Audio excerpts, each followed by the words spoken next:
Hello and welcome to Startup Champions 2.0, the show where you meet and learn from National Startup Award winning founders. In the episode today, you will learn from two startup champions from the enterprise system space. They are Annexi and Lead Squared. Bha, Ra and Ta. That means Bhav, Rag and Tal. A lot of entrepreneurs are building for Bharat. This means they are creating products and services that solve important problems for the next billion users in Bharat. The challenge here is that Bharat is one country, but it is many cultures, many languages, many educational backgrounds, many behaviors and generations with a rich history. To build for Bharat, you need data. Data that helps you deeply understand the next billion users. You know, they say that data is the new oil. They're right. In a digitally connected world, data is everything. Data is value, data is valuation too.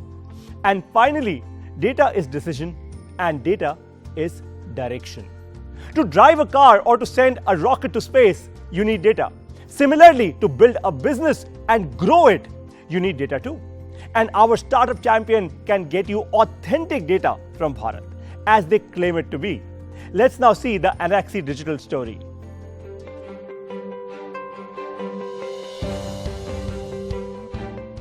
We created a digital runner platform. The idea was that we will provide first KYC on demand, then data on demand, and now we are trying to become the growth partner for any organization, whether it is private or social organization, whosoever wants to scale to tier 2, tier 3, tier 4 parts of India. We want to become that growth channel. In India, even if we talk about top 500 companies, they have offices or direct presence in maybe 100-150 cities of India. Beyond that, they don't have a direct presence.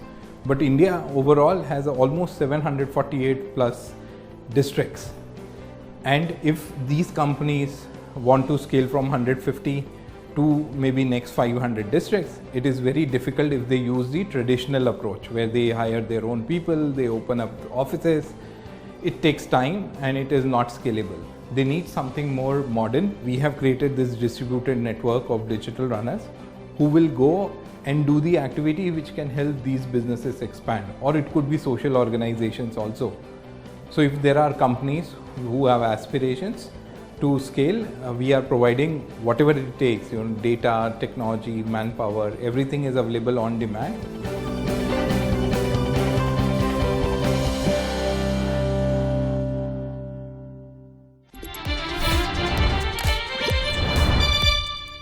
So Aarti and Govind, welcome to Startup Champions 2.0.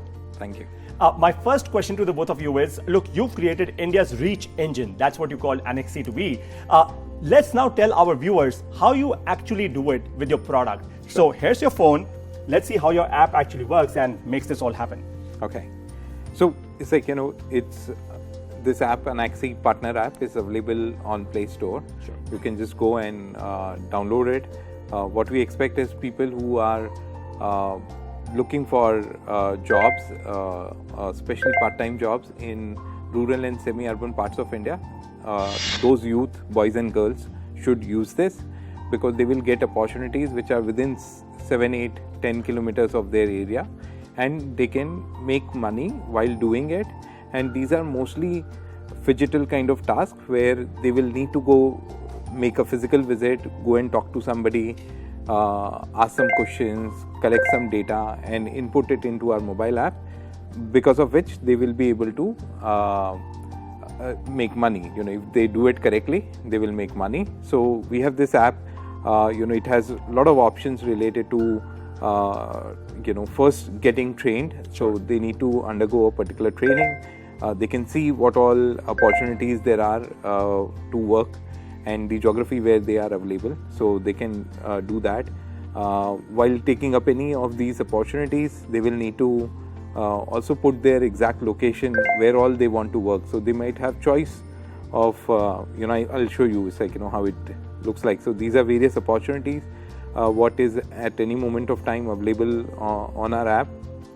These are related to various sectors. It could be for private work, it could be for some social project. We work in both categories, and it could be for absolute rural areas like a farmer onboarding kind of stuff, or it could be any market mapping kind of job which is for a private company, and before they finally start, they need to choose exactly which villages they want to do, because India has like 600,000 villages, so they need to choose their exact state, and then they get option of choosing their exact district, and based on their selection they get the list of all villages and all talukas which are there. They can pick and choose the taluka where they want to work, and then they can pick and choose the set of villages whatever they connect with, right, which is within their purview. They can pick up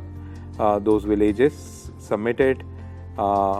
They can modify this later on also. So once they submit it, we know at the back end that this particular person is going to work in all these geographies, so that it's easy for us to do quality check also, and also to give them opportunity focusing on that particular. So you fundamentally created very interesting economic opportunities for hyperlocal networks in Bharat, right?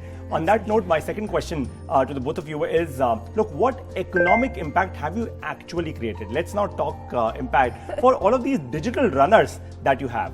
So what is the problem? Why do youth go to urban areas? Because they want to earn more, right? And they already have some part-time task which they keep doing. They'll have some land, some agricultural land, some business there, but still the income is not consistent. Sure. So our initial aim was that if we are able to get our digital runners to earn 3,000 to 5,000 rupees a month through this platform, that is enough for them to have additional income on top of, which is almost 30% of their current income. So you can say, if you ask me impact, it's a 30% increase on their regular income, what they make. And in this journey, some of our runners who have worked with us really well, and as you would know, we did vaccination awareness. In that time, in those hard pandemic times, some of our runners made 25,000 rupees a month, 30,000 rupees a month. So that was really overwhelming for us also, because that was the kind of impact that we could see on their livelihoods. I'm sure, fantastic. So what's your business model? How do you actually make money? So, we create tasks for our runners. It's like, so there are two ways. One is we charge our customers, which are private companies or social organizations who want to scale into hundreds of districts of India.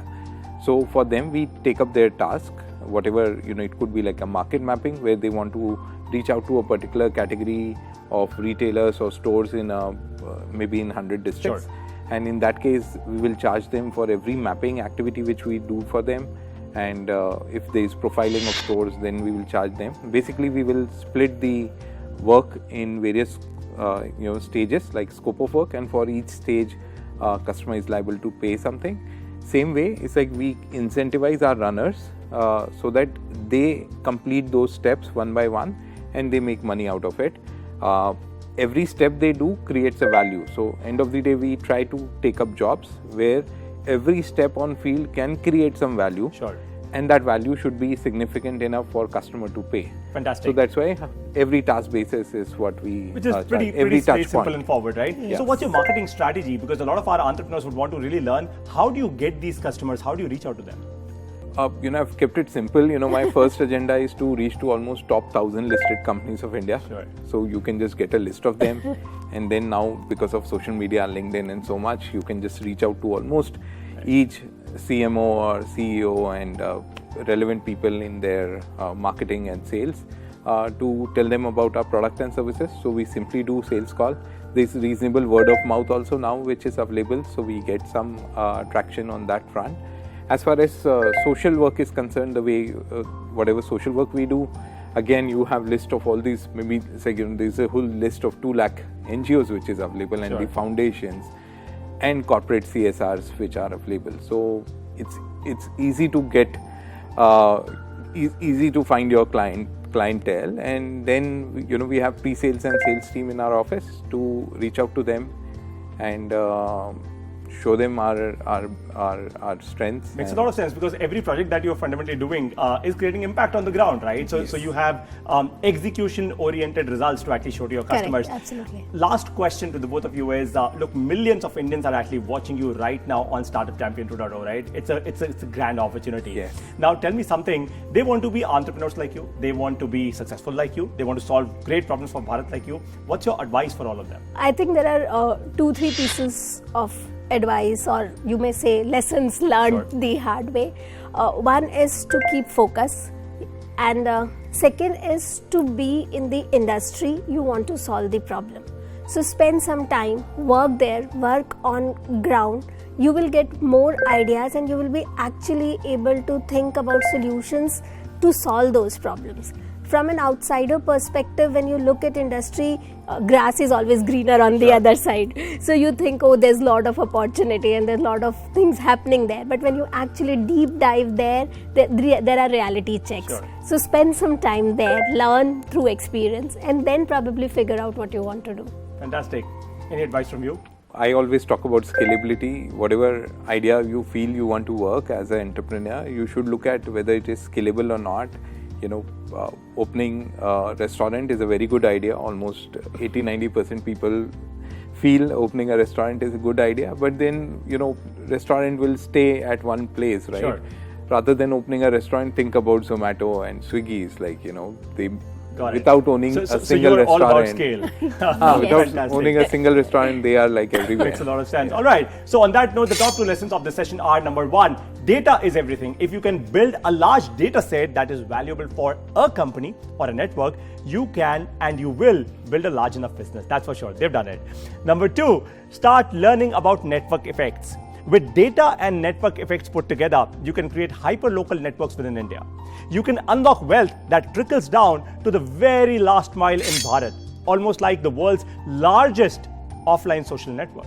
It's now time to take the audience's question. Look, our audience at times, they ask some very tough and very relevant questions. So are you ready? Yeah. Fantastic. So let's take the first question from our audience today. Hi, my name is Urvashi and my question is for Anaxi.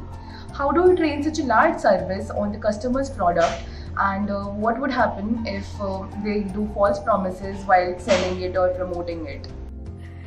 I actually like this question. It's my forte. So one thing that we have done, I think, really well is being able to train our runners. We have a rigorous training program where our runners need to do online, they have a course module that they need to go through. They have an online assessment, and the assessment is as hard as 100% is the qualification criteria. They need to keep doing the training and assessment till they get 100%. Okay. And next is, obviously, we do online sessions also. We do query resolving. We have a full-fledged support team in our office that takes care of any on-field problems that they face. And initially, when the runner starts to work on a particular opportunity, for the first 1 week, we almost handhold him through that journey to be able to be correct on the field. The second question is even more important, which is if the runner over-promises. So we have a very stringent quality process. So as soon as any information comes, so every time the runner does anything on field, he is supposed to report it on the Anaxis app. And we get to know real time whatever he is doing on the field. And then since we work in data, there are strict data parameters. You always get to know if there is something going not the right way. But at the same time, we do random checks. We call people he have met.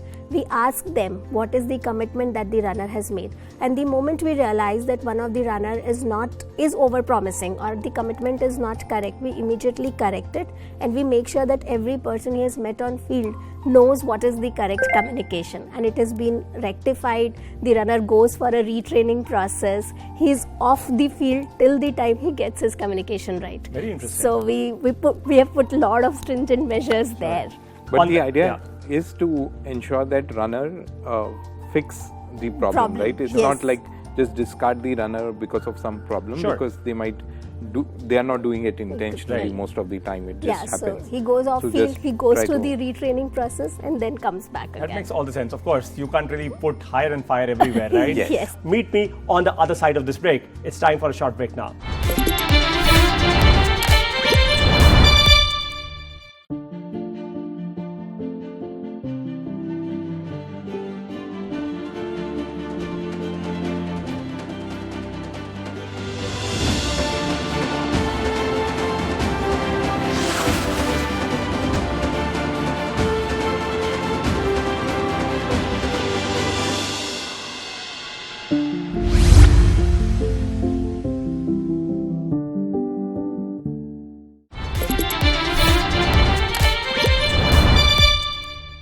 Welcome back to Startup Champions 2.0. Let's now see Lead Squared story. Lead Squared, an automated software-as-a-service customer acquisition platform, is holding its own in an economy saturated with marketing firms. Founded in 2011 by Nilesh Patel, Prashant Singh and Sudhakar Gorti, the Bengaluru-based startup provides sales and marketing automation software to businesses, helping them with lead management and analytics, among other things. SaaS is a model through which software is centrally hosted and licensed, meaning a client, usually a business, can purchase a subscription and then access the software's services on demand. From marketing, call center, inside sales, field sales, feet on street teams, verifications, collections and vendor onboarding, Lead Squared did all and scaled up handsomely within the country. When all the CRM companies, whether the large players like Oracle, Siebel or Salesforce, they started creating the software by thinking about B2B, right? And B2C has largely been neglected by these companies. And we started focusing on B2C, basically companies which are selling to consumers, but are dealing with large volumes and have short sales cycle. And our data structures, our user interface, our user experience is designed ground up for catering the needs of such companies. So that's our forte, that's our differentiator. Lead Squared's list of Indian clients swelled and included the likes of Byju's, Amity University, OLX, Dunzo, Practo, Poonawalla FinCorp, Godrej Housing Finance and Angel One. The bootstrapped startup, which had raised money from a bunch of friends since inception, was now growing at a fast clip. In fact, in the latest funding, it was valued at $1 billion, making it the latest software-as-a-service firm to join the Unicorp Club. Unicorns are privately held startups with a valuation of $1 billion or more. We started focusing on businesses which are selling to consumers, where the lead volume is high, where sales cycle is short. And examples of these businesses are like education, edtech, lending, insurance, banking. And by serving those customers, by working with those customers, we have built a very solid offering which is relevant to companies globally. In the last 3 years, we have grown 2x every year. And I think at some point of time, when you're growing so fast, you have the large market share, investors cannot ignore you, right? And I think that's reflecting in the latest valuation, latest size of the funding. The platform has recently set up a team in the Asia-Pacific region and has a small presence in Africa. Lead Squared is a classic example of India's ingenuity in the field of startup, winning the National Startup Award in the process. With a unicorn status, they will now look to capture the world market.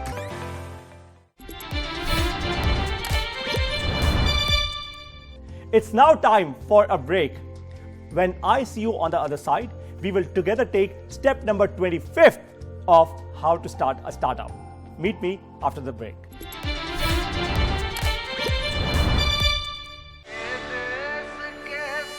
তুমিও ইয়াত ব্যৱসায় কৰিব পাৰা, কিন্তু তুমি ইয়াৰ নিয়মসমূহ মানিব লাগিব।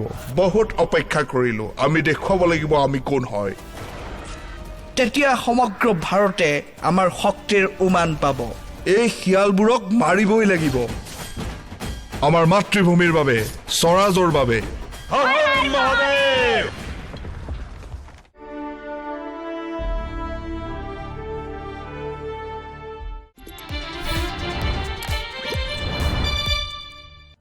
Welcome back to Startup Champions 2.0. Learning leads to earning, you all know this.